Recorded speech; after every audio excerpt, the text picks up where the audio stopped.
This is the Talks with Ramana Maharshi Satsang, a time to listen, reflect, and to deeply inquire into the self.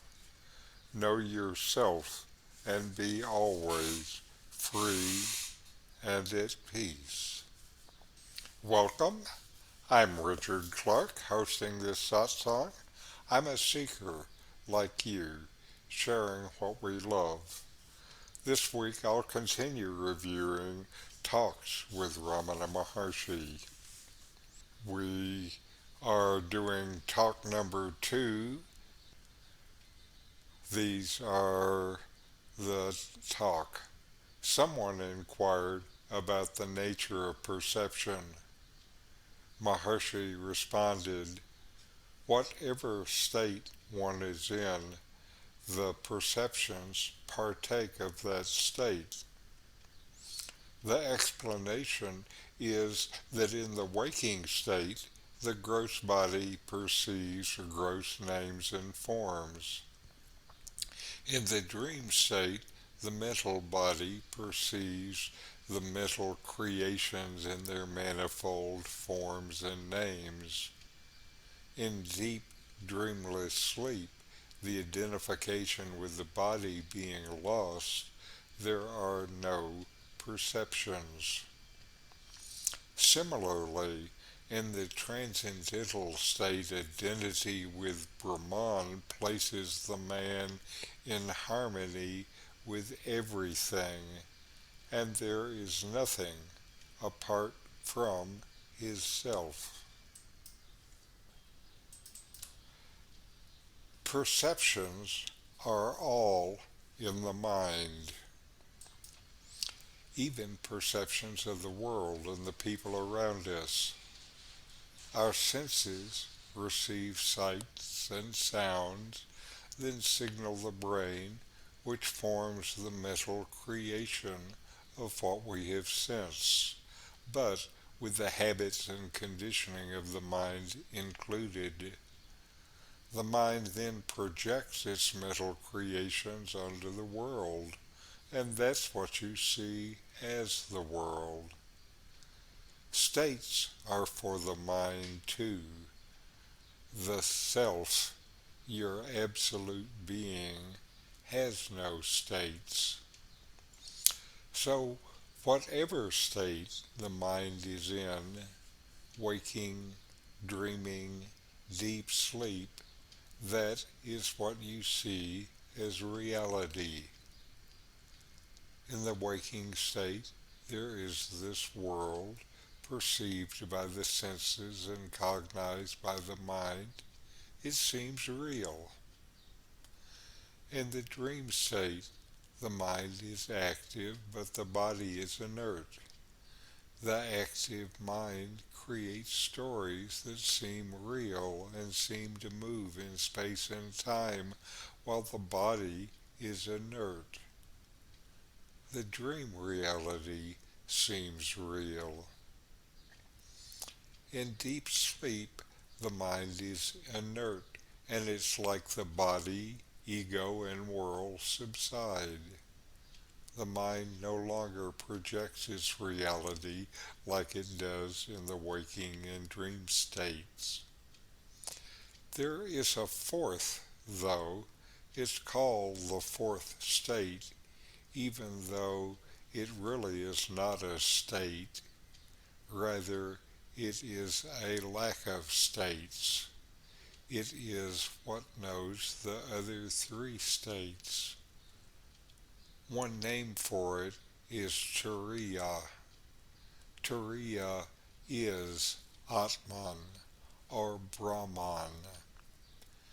Brahman is Sat Chit Ananda, the Self, yourself, the embodiment of knowledge and bliss. It has no beginning or end.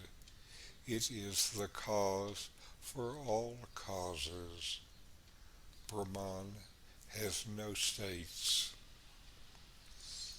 Waking, dreaming, or deep sleep, all these are states of the body and mind. All these states are known. Turiya, or the fourth, is one name for the unknowable knower of all that is known. Turiya is who you are. When chanting Om, Ah is for the waking state, U is for the dream state, is for deep sleep, and the space at the end is for Turiya. Let's say it, pronouncing each letter. Om.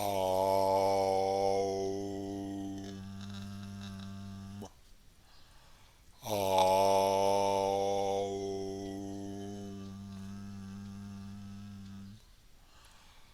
Om.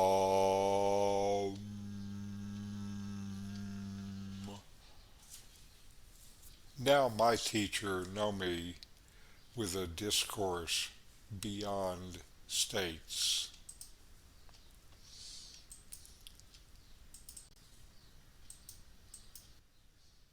There's Nome.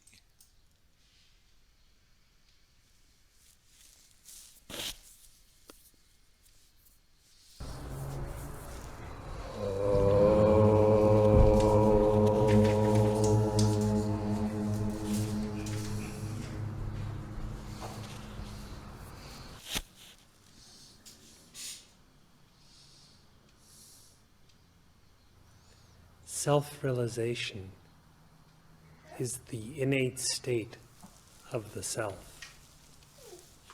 And the self always is just as it is. It is unchanging. Self-realization, or the state of the self,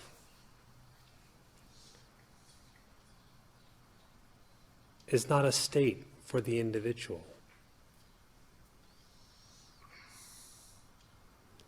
The jiva or individual neither seizes it nor loses it. When, though, through profound inquiry resulting in self-knowledge, you realize the non-existence of the ego or jiva, that which remains, which has actually always been the case, is the real state of the self. And that is called self-realization.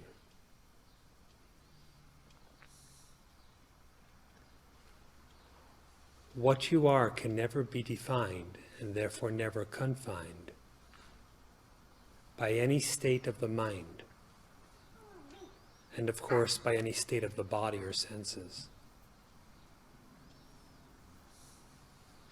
What you are, pure being consciousness,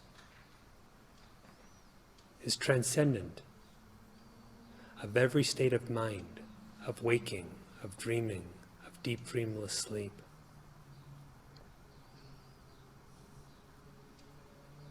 Though you alone appear as consciousness, as all these states, this very consciousness, your true self, can never be said to be in these states.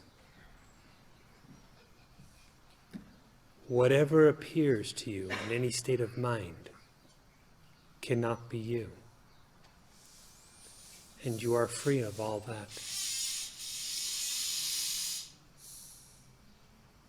Therefore, in your inquiry to know the self, abandon the misidentification with anything, be it a thought or a group of thoughts, or a whole herd of thoughts.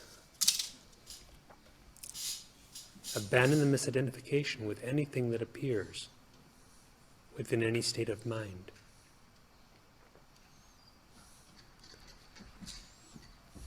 In spiritual practice, as a pragmatic point, it is most useful to give up the misidentification with anything that appears in the waking state, whatever seems to constitute the waking state individual. If that much is accomplished, what pertains to the dreaming state individual and the deep sleeper, if we can call him such, will be taken care of automatically. Whether it be the body or the senses, or any attribute of the mind, any way of thinking that appears in the waking state, abandon the misidentification with all of that.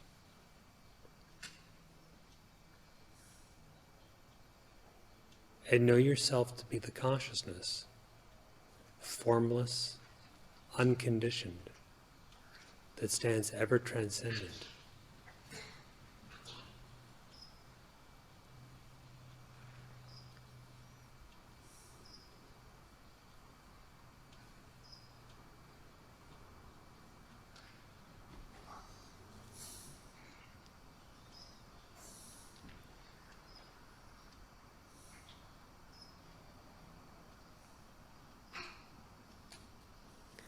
There is no individual who becomes consciousness. That is spoken of only loosely as merger with the Supreme Self. There is one Self. It is the infinite consciousness. It mingles with none, and none mingles with it. For it alone is the reality. And otherness, from the individual down to the forms of the world, is simply false.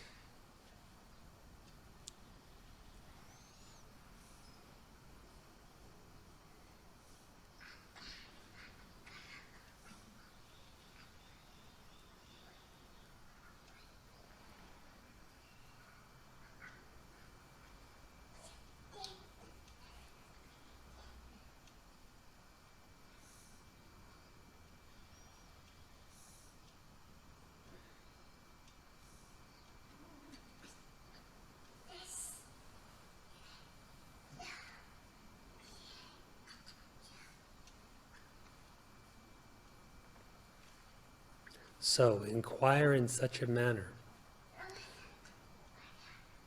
that your identity is established in knowledge as this unformed, unborn, indestructible being, consciousness, bliss.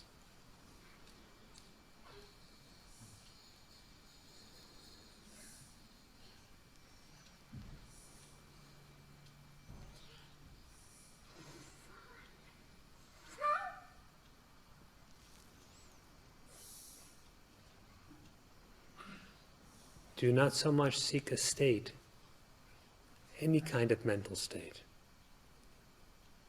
in which the individual can rest. For all states are changeful and unreal. How could you rest in that? Moreover, you are not the individual or ego. There can be no rest in the unreal. And the real is already at rest.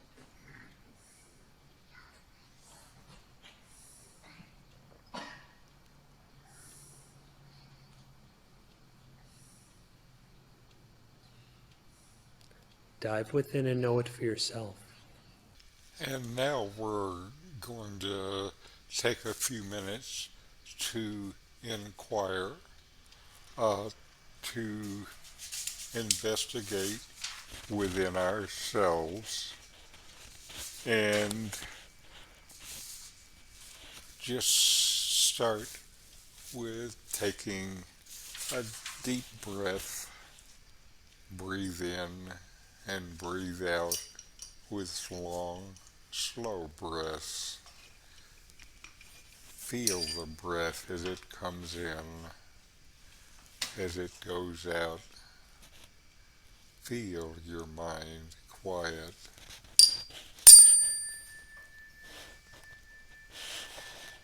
Notice that you exist.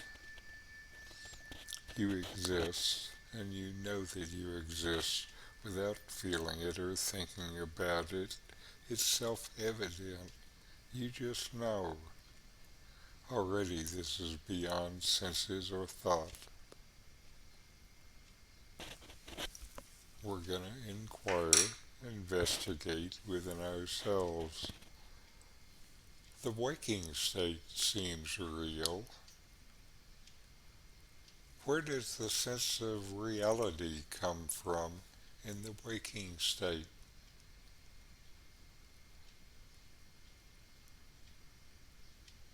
Is it from the things you perceive, or more internal?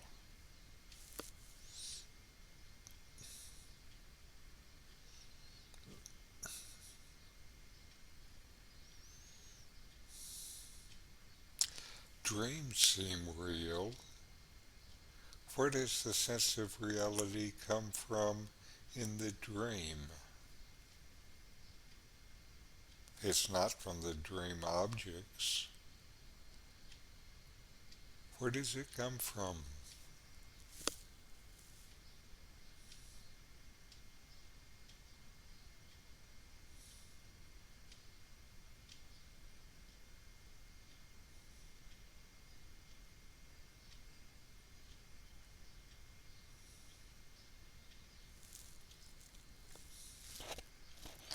And now inquire, who am I? What is the nature of my existence?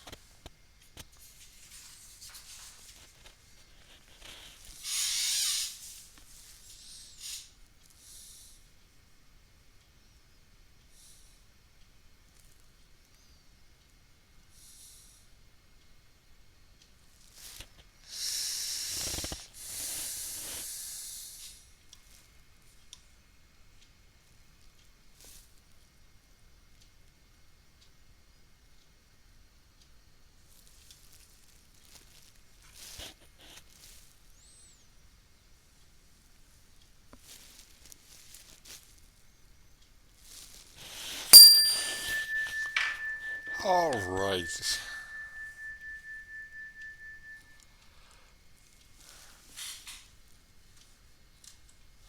Thank you for letting me share this satsang with you. Next week, I will continue with talks with Sri Ramana Maharshi. Namaste.